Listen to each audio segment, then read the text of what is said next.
Hablemos del retrato de Dorian Gray transmitido en horario estelar. Mi nombre es Gabriel Prado, esto es Pactum Análisis y hoy hablaremos del fútbol ecuatoriano como reflejo de una sociedad que se cae a pedazos.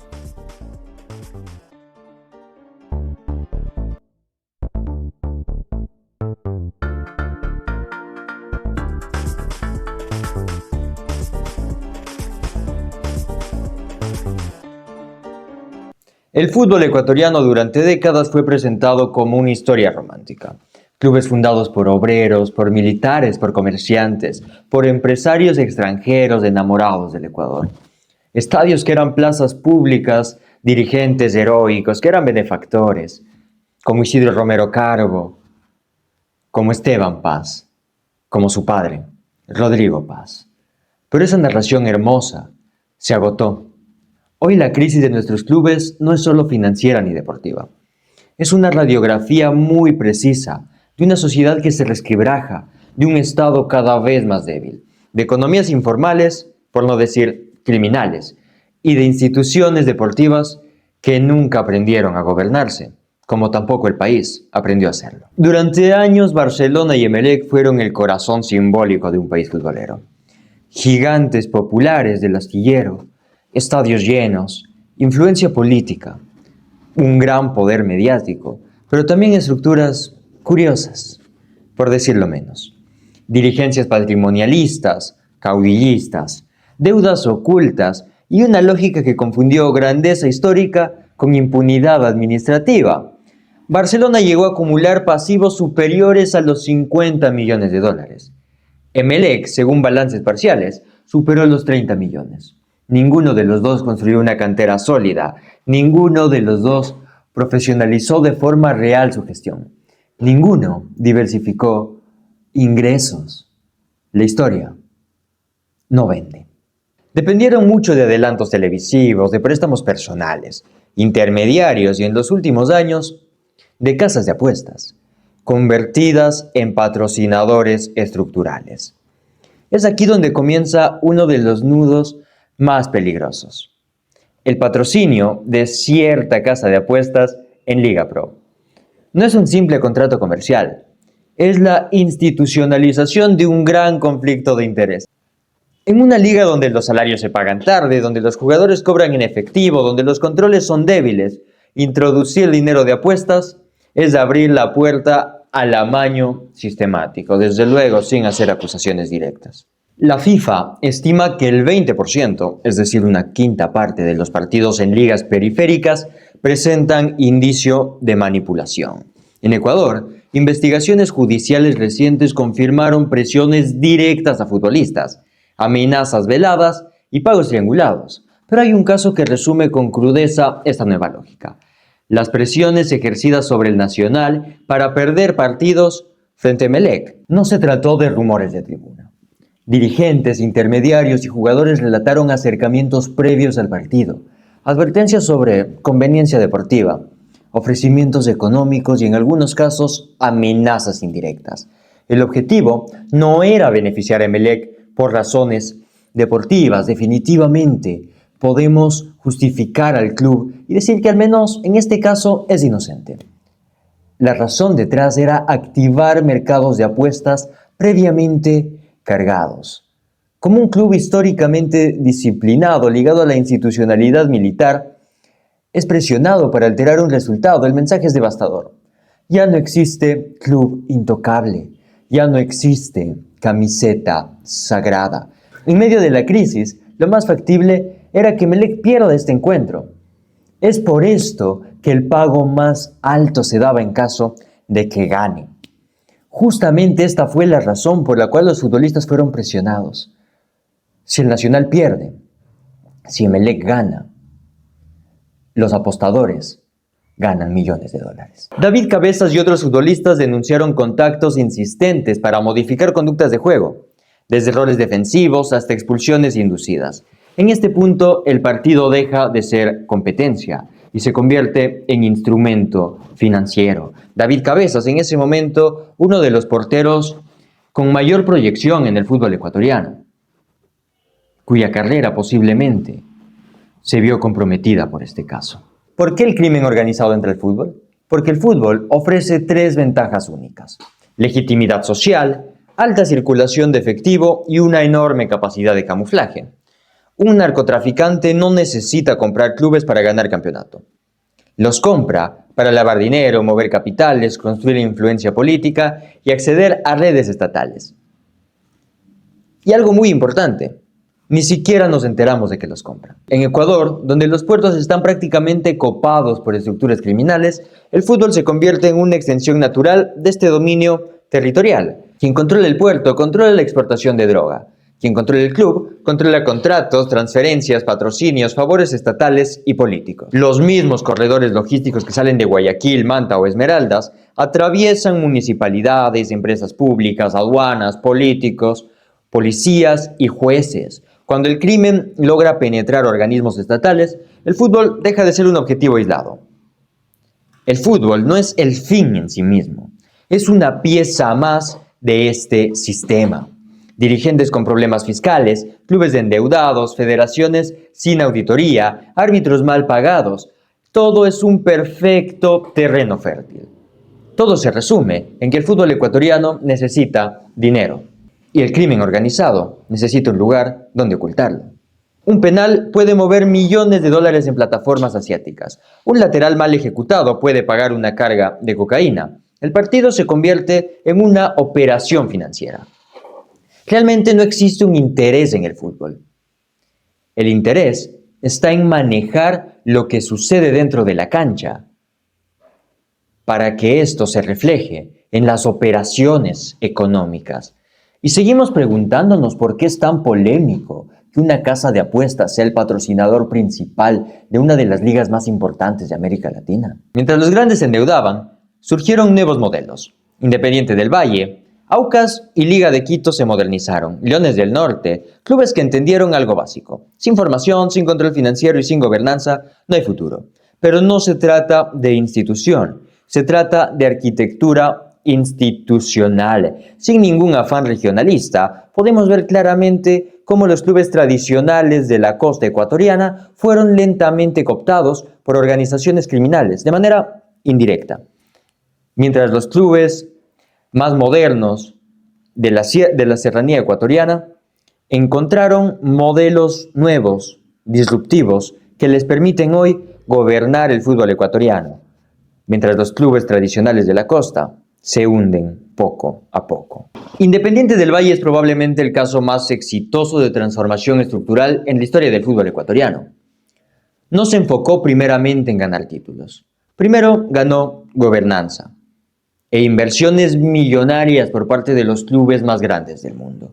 Desde 2010 invirtió sistemáticamente en infraestructura, ciencia del deporte y formación.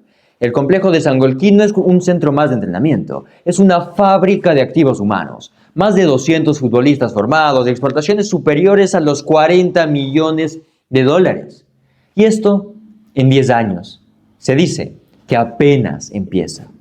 Presencia constante en torneos internacionales, autofinanciamiento casi total. Quizás en la década de 2010 llamó mucho la atención esa inesperada final que Independiente del Valle termina perdiendo en Copa Libertadores contra Atlético Nacional, pero no fue un hecho aislado. No fue el milagro de Once Caldas, de Arsenal de Sarandí, porque los éxitos no dejaron de llegar, porque las copas sudamericanas empezaron a llover, porque las exportaciones a Europa se transformaron en la base de un proyecto de selección que hoy nos permite soñar. La verdadera pregunta es cómo este club, en medio de un terreno que se cae a pedazos, en medio de un fútbol ecuatoriano cada vez más destruido y aparentemente infructífero, logró destacar en el panorama internacional. Independiente del Valle entendió algo clave. El jugador no es un gasto, es un activo productivo. Mientras otros clubes hipotecaban el futuro por un solo campeonato, Independiente del Valle construía un gran valor patrimonial. Hoy compite, gana, exporta y mantiene balances sanos. Es en términos económicos el único club ecuatoriano cercano a un modelo de empresa europea. Liga de Quito representa otro tipo de éxito, el de la reconstrucción. En 2012, el club estuvo técnicamente quebrado. Irónico después de los años más exitosos de un club en la historia del fútbol ecuatoriano. Deudas fiscales, plantel sobredimensionado, pérdida de competitividad. La diferencia fue la reacción institucional. Reacción institucional que los clubes del astillero deberían copiar, si tan solo sus dirigencias realmente estuvieran interesadas en el club. Profesionalizó su administración, renegoció pasivos, diversificó ingresos comerciales, fortaleció divisiones formativas y redujo dependencia de dirigentes individuales. No se volvió un club rico, pero sí un club previsible y estable. Hoy mantiene un equilibrio financiero relativo, presencia internacional constante y un modelo de gestión replicable. Liga no es un exportador constante. Sin embargo, su cantera ya nos ha dado activos muy importantes para el futuro del fútbol ecuatoriano, como Pervis Estupiñán, hoy lateral izquierdo del Milan de Italia, y Brian Ramírez, un futbolista lleno de proyección. Esto demuestra que no hace falta ser un exportador serial como Independiente del Valle, basta con disciplina, transparencia y planificación. Aucas, por otro lado, es quizá el ejemplo más revelador de sostenibilidad austera. No tiene presupuestos altos, no tiene padrinos políticos fuertes, no tiene exportaciones millonarias, pero logró construir estabilidad deportiva y administrativa. Apostó por el control del gasto, por planteles equilibrados, por continuidad técnica. El título no fue producto de una inversión desesperada, sino de un ciclo largo y coherente, que hoy, desde luego, está dando sus frutos, cuando Aucas tiene ya un acuerdo con el Bayern de Múnich y un primer futbolista que jugará próximamente en el club alemán. Leones del Norte, por su parte, simboliza una nueva frontera, la descentralización del fútbol profesional. Un club modesto con un presupuesto reducido, pero con una estructura clara. Control interno y enfoque territorial. No depende de mecenas, no vive de adelantos televisivos, no compite en el mercado de fichajes inflados, vive de formación, orden e identidad local. Es el tipo de club que no gana titulares, pero que sobrevive cuando otros desaparecen. En una liga frágil, sobrevivir ya es un logro estructural. Por último, quisiera revisar el caso de Musugruna, un lugar bastante especial. Es probablemente el club más estable institucionalmente del país, en términos políticos, en términos económicos, en términos sociales. Tiene una identidad clara, un respaldo comunitario sólido, cero escándalos financieros y una continuidad dirigencial que se ha mantenido estable. Pero también es el ejemplo de una estabilidad sin ambición sistemática. No tiene una cantera potente, no desarrolló infraestructura de alto rendimiento, no diversificó ingresos y, desde luego, no compite. Es difícil que vaya al descenso, pero desde luego es igualmente difícil que logre conseguir un título. Musugruna se conforma con estar en la medianía. Resiste, pero no evoluciona. Compite, pero no proyecta. Es un club sano en un sistema enfermo. Representa la dignidad estructural, pero también el límite de un modelo que priorizó la supervivencia sobre el desarrollo.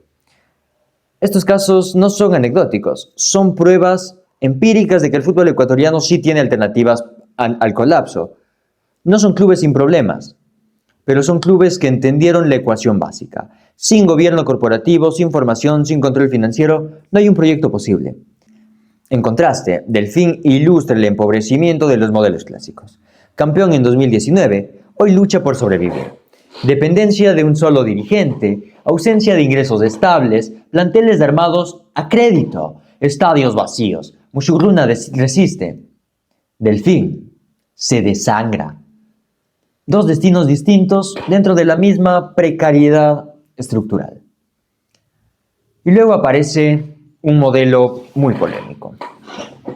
Vinotinto y las sociedades anónimas deportivas. En teoría, modernización. En la práctica, capitales muy opacos, estructuras offshore, directivas sin arraigo, decisiones desconectadas del entorno. Y esto no se da solo en Ecuador. En América Latina, el 70% de las SAD terminan absorbidas por fondos especulativos y grupos sin un verdadero interés deportivo. En Ecuador, donde los controles financieros son frágiles y los puertos se convierten en corredores del narcotráfico, introducir capital privado sin trazabilidad es un riesgo sistemático. No es casual que fiscales adviertan que el fútbol es hoy uno de los canales preferidos para el lavado de activos. Desde luego, contratos inflados, transferencias trianguladas, derechos económicos fraccionados y patrocinios ficticios. La autorregulación parece no dar tanto fruto. Y es aquí donde aparecen nombres y estructuras que muestran hasta dónde llega la contaminación. En este punto, el fútbol ecuatoriano ya no se parece a esa antigua Serie A que veíamos por Gol TV, a esa liga que se transmitía por televisión nacional, por los canales ecuatorianos. Menos palabras, más fútbol.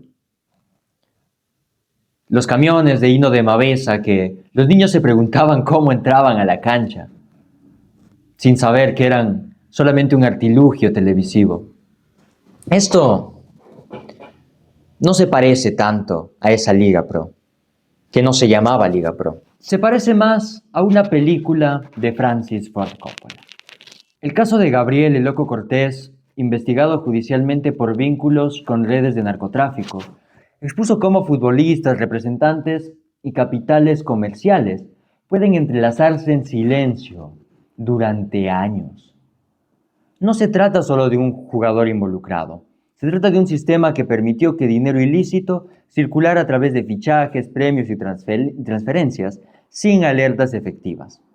El vínculo entre fútbol y criminalidad ya no es abstracto. El asesinato de futbolistas, los atentados contra representantes, las amenazas a árbitros, los pagos en efectivo, los clubes usados como fachadas logísticas. En Guayaquil, Esmeraldas, Manta, los puertos y el fútbol comparten territorios, donde hay rutas de cocaína, hay clubes endeudados, donde hay cárceles controladas por mafias, hay dirigentes presionados, la violencia que mata en las calles. También amaña partidos. Las presiones arbitrales no son leyenda. Exárbitros han confesado llamadas directas de dirigentes y operadores de apuestas. En ligas donde, repito una vez más, un penal puede mover cientos de miles de dólares, en plataformas asiáticas, el árbitro es el eslabón más barato. Ahora, imaginémonos que estos árbitros están mal pagados. Entonces, creo que el camino es aún más fácil de transitar. La corrupción ya no se compra con maletines, se negocia con miedo y, sobre todo, con hambre. En medio de todo, la televisión termina de cerrar el círculo. Un cierto canal cuyas transmisiones, dicho sea de paso, no funcionan muy bien, de logo rojo y blanco, y otro, de una Z amarilla y morada, representan una privatización mal diseñada del principal ingreso del fútbol, que no debería ser el principal ingreso del fútbol, pero esto es Ecuador. Contratos opacos, adelantos condicionados, dependencia total. Pero el problema más grave es institucional. La Liga Pro nació como un organismo moderno y terminó convertida en una entidad débil, sin capacidad real de regulación. No audita balances con profundidad, no controla origen de capitales, no fiscaliza conflictos de interés, no tiene una unidad independiente de integridad deportiva, administra calendarios, pero no gobierna. Es una estructura capturada por los mismos actores que debería vigilar. Una liga financiada, casi en su totalidad, por una casa de apuestas, que al mismo tiempo es actor directo del mercado que se investiga por manipulación. El regulador patrocinado por el regulado, la definición exacta de captura institucional, sin independencia financiera ni política. La Liga Pro no puede sancionar con rigor a clubes grandes, no puede excluir patrocinadores riesgosos, no puede proteger árbitros ni futbolistas. La arquitectura del sistema está diseñada para mirar a otro lado. En este contexto aparece otro elemento delicado, la política. En el entorno de Emelec, durante años circularon versiones, nunca aprobadas judicialmente, pero persistentes en el periodismo deportivo y político, sobre posibles apoyos indirectos desde sectores del correísmo, ya sea a través de empresas públicas, contratos de publicidad, condonaciones tácitas o facilidades financieras. Desde luego, esto siempre estuvo en el terreno de la especulación, pero creo que podemos llamar mínimo una coincidencia benevolente el hecho de que los principales auspiciantes de Emelec durante esta época fueran Banco del Pacífico, entidad pública, y PDVSA, empresa vinculada al chavismo. No se trata de acusaciones cerradas, sino de una sospecha estructural. En Ecuador los clubes grandes nunca estuvieron completamente separados del poder, y donde hay cercanía política, hay protección. Donde hay protección, hay impunidad. Y aquí es donde aparece la dimensión más profunda. El fútbol ecuatoriano como espejo de la sociedad ecuatoriana. Endeudamiento crónico, informalidad, captura estatal, violencia, economías ilegales, desconfianza. Parece que habláramos de nuestro país un lunes cualquiera. Parece que no habláramos de fútbol, pero sí, estamos hablando de fútbol. Los clubes no colapsan porque juegan mal. Eso es iluso. Es la fantasía del que aún ve el fútbol desde una visión inocente. Colapsan porque reproducen el mismo modelo que quiebra municipios, hospitales, empresas públicas. Dirigentes que confunden gestión con clientelismo. Políticos que usan camisetas como escudos electorales. Hinchas que exigen títulos, pero toleran la opacidad en tanto los resultados estén presentes. Y cuando la cosa está mal, siguen tolerándola. ¿Hay salida? Sí, pero no es romántica. Se requiere una reforma profunda, que dudo que llegue en los próximos años. Se requiere que Liga Pro se transforme en un verdadero ente regulador. A ver si vuelve a llamarse Liga Pro y le quitamos ese nombre del auspiciante que es mucho más grande en el logo. Necesitamos auditorías obligatorias, independencia financiera, prohibición de patrocinio de apuestas en ligas frágiles, trazabilidad total de capitales, control estatal estricto sobre sociedades anónimas deportivas, protección legal a denunciantes, fiscalías especializadas en deporte y crimen organizado. Se requiere entender que formar jugadores es también formar ciudadanos, que un club es una empresa, que el fútbol no es entretenimiento, es infraestructura social. El fútbol ecuatoriano atraviesa una transición entre un modelo viejo, endeudado, político y criminal, y uno nuevo que de momento se avisora más técnico, formativo y transparente. El desenlace no dependerá de los goles ni de los campeonatos, dependerá de si como sociedad decidimos que el fútbol siga siendo una caja negra, o se convierta por fin en una institución civilizada. Como siempre, la reflexión está en ti. No te olvides de suscribirte y seguirnos en todas nuestras redes sociales. Somos Pactum, Comunicación Digital.